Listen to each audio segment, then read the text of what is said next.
Eh oui, quel est le régime alimentaire d'un tyrannosaure? Alors c'est une question qui peut paraître un peu surprenante, mais au final personne n'a jamais vu un tyrannosaure s'alimenter.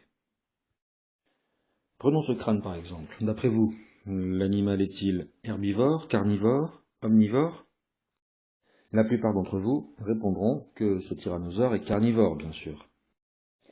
La plupart d'entre vous répondront que ce tyrannosaure est carnivore, bien sûr, notamment en regardant sa dentition.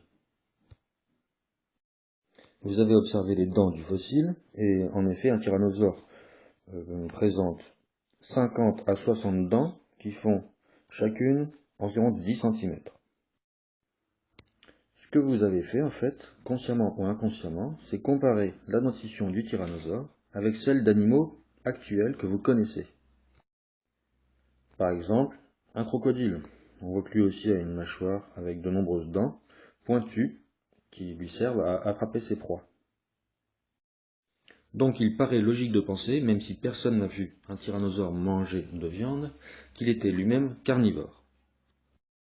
Ce principe, qui consiste à considérer que les phénomènes observables actuellement ont les mêmes causes et les mêmes conséquences que ceux qui se sont déroulés dans le passé, a pour nom le principe d'actualisme.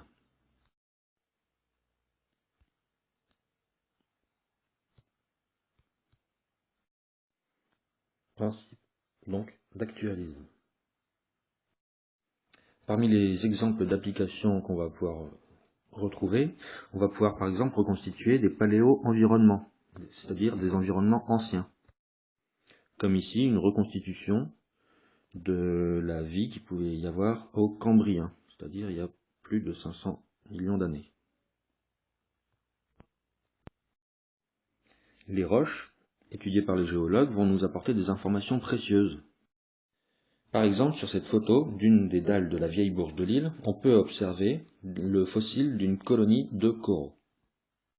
Or, actuellement, on trouve les coraux dans les milieux marins peu profonds et chauds, comme ici à La Réunion, dans le lagon de la plage de l'Ermitage. On applique donc le principe d'actualisme pour mieux comprendre les phénomènes ou les événements qui se sont déroulés dans le passé.